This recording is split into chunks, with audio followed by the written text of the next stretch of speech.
The papyrus, putting on my table every month. I don't wanna be sad. Don't even try to hide it. No, I don't wanna lose it. And you see how it is, it's so inviting. The papyrus, we're all so alive. The papyrus.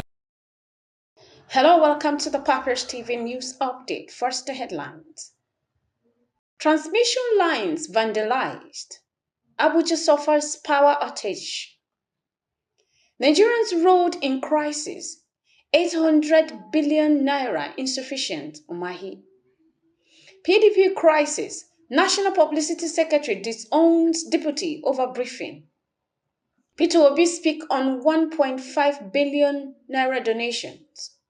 As Miss Nigeria and Delta First Lady Edna Ibru passes away. Kwara Court convicts 6 for internet fraud.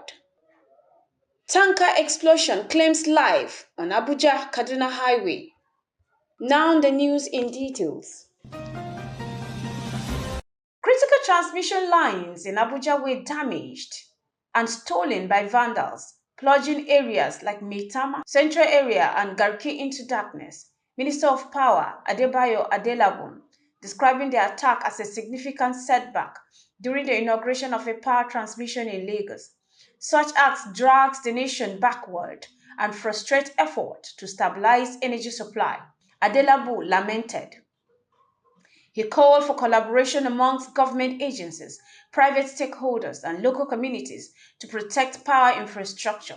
Despite the challenges, Adelabo praised the successful completion of the 100 MVA transformer in Lagos, which aligned with President Tinubu's Renew Hope agenda to drive economic growth through stable energy supply. The Minister of Works, Dave Umahi, has declared that 800 billion naira allocated for road infrastructure in the 2025 budget is inadequate. During the budget defense session with the House Committee on Works, Umahi described many Nigerians' roads as having deteriorated to the point of being boreholes. He urged the government to consider borrowing funds for infrastructure development, emphasizing the economic benefits of good roads, including job creation and trade facilitations. Chairman of the House Committee on Works, Akin Alabi, assured Umahi of his committee's support in seeking clarification on the ministry's low budget allocation. In another development, the internal rift in the People's Democratic Party (PDP) deepened on Friday as National Publicity Secretary Debo Ologunagba disowned his deputy Ibrahim Abdullahi for holding an unauthorized press briefing. Abdullahi contradicted the party's position on Rivers State Congresses and the National Secretary role, accusing Ologunagba of misrepresenting the National Working Committee (NWC) decision. Ologunagba dismissed Abdullahi's claim, stating that only the National Publicity Secretary is authorized to communicate party's decision. The dispute underscores growing divides within the PDP as call for adherence to its constitution intensify. Furthermore, Labour Party presidential candidate Peter Obi had shed light on his extensive philanthropic efforts, revealing that over 1.5 billion naira was allocated to education, healthcare, and empowerment in 2024.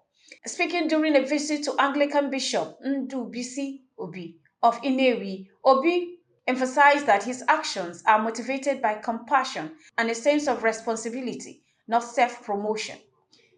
His recent donation includes 10 million naira each to the College of Nursing Science, Amici, and Adon College of Health Technology, Inewi, reflecting on his history of giving. Obi recalled his humanitarian work in Haiti and his continued support for the children with special needs and drug rehabilitation centers. For me, it's not about recognition but fulfilling a moral and spiritual obligation to society, Obi stated, reiterating his commitment to improving lives. In another report, Mrs. Edna Ibru Nii Park, former Miss Nigeria and ex-First Lady of Delta State, has died at the age of 80.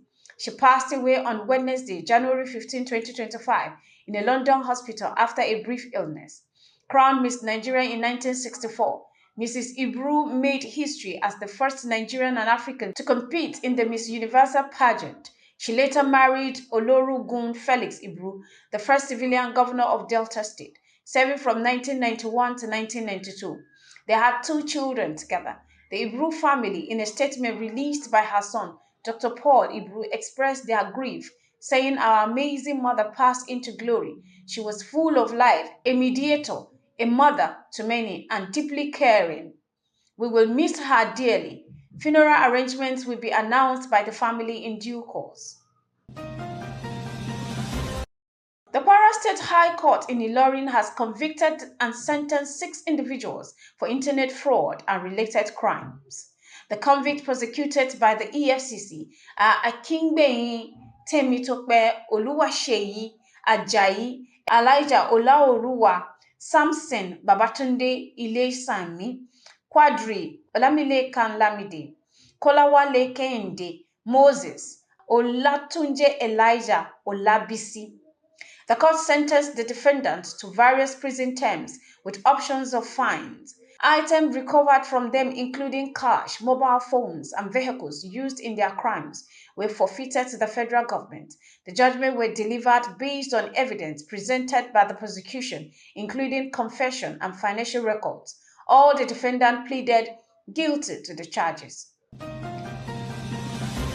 Finally, and on the sad note too, tragedy struck at Diko Junction along the Abuja-Kaduna Expressway as a petrol tanker crash leads to a catastrophic explosion. The incident, which happened on Sunday, January 18th, occurred when the tanker, traveling at high speed, overturned and spilled its content on the road. Local residents and passersby reportedly rushed to scoop the fuel, unaware of the imminent danger. Moments later, the tanker ignited, causing a massive explosion that claimed several lives, left many injured, and destroyed properties in the vicinity. The exact number of casualties is yet to be confirmed, but eyewitnesses' accounts suggest a significant loss of lives. Emergency respondents, including firefighters, medical personnel, and law enforcement, were quickly deployed to the scene to maintain the crisis and assist survivors. Expressing his condolences, Niger State Governor Mohamed Umar Bago described the incident as a heartbreaking and unfortunate tragedy. He urged residents to prioritize safety and avoid hazardous action during emergencies. Governor Bago also directed government agencies to provide support for the injured as well as the families of the deceased. Humanitarian organizations are working alongside the authorities to offer relief and restore normalcy to the affected areas. Investigation into the cause of the crash and subsequent explosions are ongoing, with officials calling for strict enforcement of road safety regulation and public education campaign to prevent similar occurrences in the future. This has been the Papyrus TV Africa. The papyrus, put it on my table.